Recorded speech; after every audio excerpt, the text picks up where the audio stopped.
Why a narcissist calls you after more than a month's silence. That's the title of this video. The silence was never peace. It was strategy. When a narcissist disappears, it can feel like closure, like maybe it's over. But for them, silence is not an ending. It's a pause.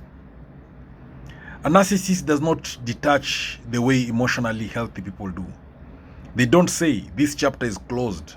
Instead, they say, I'll leave this door unlocked in case I need to come back. Their silence serves several purposes. Number one, to regain control. Number two, to punish you. Number three, to test your emotional dependence. Number four, to explore other sources of validation. There's a proverb that says, the hunter who leaves the trap does not forget where he placed it. You were never forgotten. You were packed. The return is called hoovering. In psychology, this behavior of returning back by the narcissist is hoovering, just like a vacuum cleaner pulling you back in. After a period of silence, the narcissist reappears with, hey, a casual hey, or a dramatic apology, or a crisis, or even pretending nothing happened. Why now? The question is, why now? Because something inside their world shifted. Number three reason why narcissists will call you after more than a month's silence is because their new supply failed them. Narcissists thrive on what we call narcissistic supply. That is the constant attention, constant admiration, constant control, emotional reactions, the praise, the acknowledgement, the validation. Now, during their silence, they were likely entertaining someone new. They were likely seeking validation elsewhere. They were likely testing new relationships. But this is the truth. New supply often disappoints. The new person may set boundaries. The new person may not admire them enough. The new person may see through them faster. And when that happens, they remember you. Not because you were the one, but because you were reliable supply.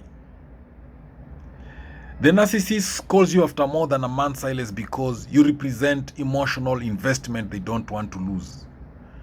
You invested time, energy, emotion, loyalty.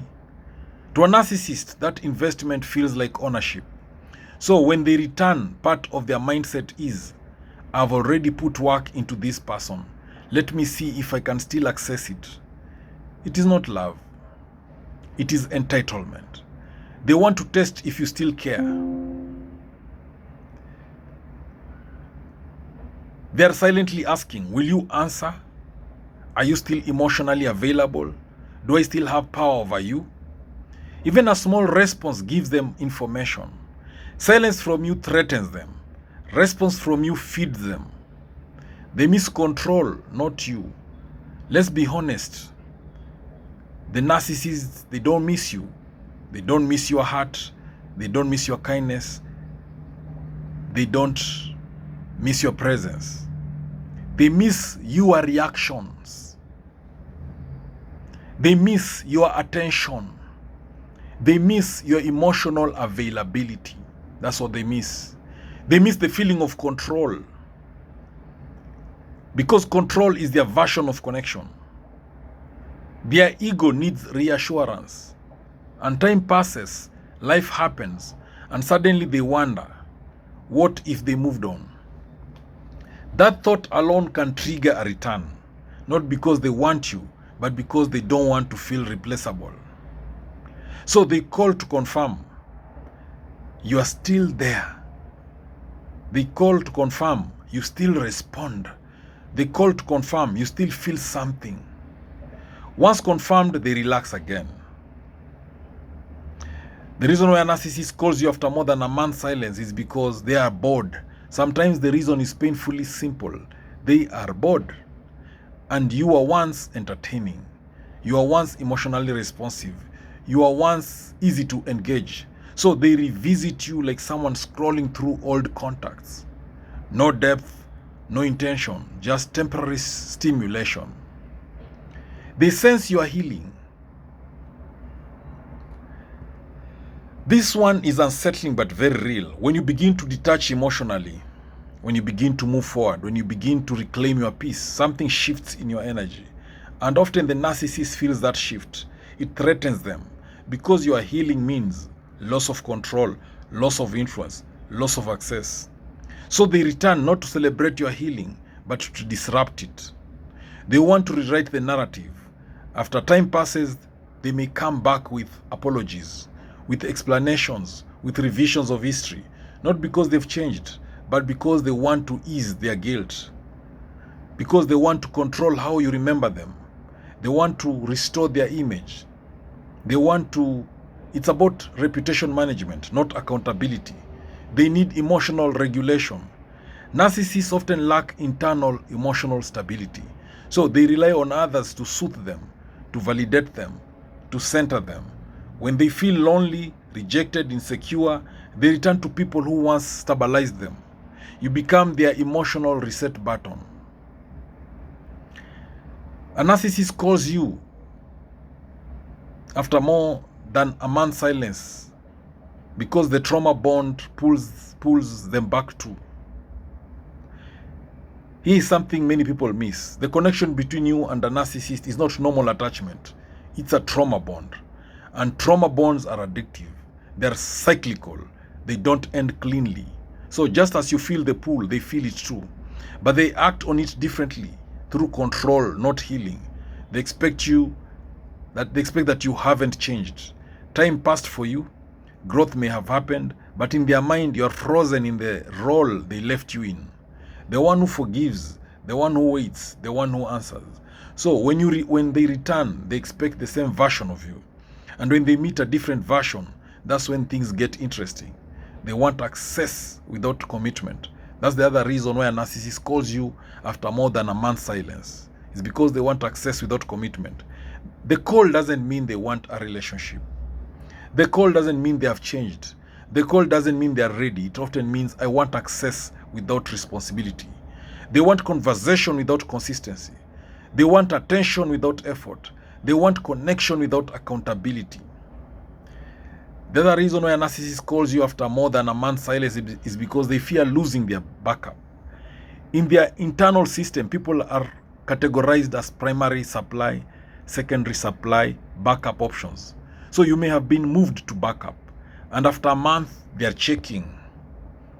Is my backup still available? It is cold, but it's real. So the other reason why a narcissist calls you after more than a month's silence is because guilt is temporary, not transformative. Sometimes they do feel guilt, but the difference is that healthy people feel guilt and change behavior. Narcissists feel guilt but seek relief. So they call not to repair, but to relieve their discomfort. The other reason why a narcissist calls you after more than a month's silence is because they miss being seen as important. You once listened deeply.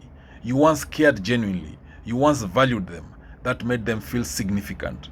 So when they lose that elsewhere, they come back to where they once felt important. The pattern is not accidental. It's a loop. Idealize, devalue, discard, return. So the return is necessary to keep the cycle alive.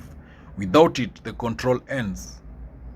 The other reason why a narcissist calls you after more than a month's silence is because your reaction determines what happens next. This is the most important truth. The call itself is not power.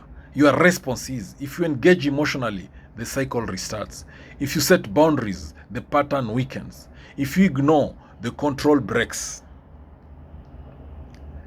The other reason why a narcissist calls you after more than a month's silence is because of the deeper lesson. Their return is not a sign that you are meant to reconnect. It is a test of your growth. So, there's this proverb that says, when the past knocks, do not always open the door. It may have nothing new to say. So a narcissist's return after silence is not about love finding its way back. It is about control trying to re-establish itself, ego seeking reassurance, patterns attempting to continue. So the real question is not why did they call? The real question is who am I now when they do? Because healing is not proven in silence. It is proven in what you do when the silence breaks. Thank you for watching this video. I hope you've learned a thing or two. Please subscribe to my YouTube channel if you've not done so. Thank you.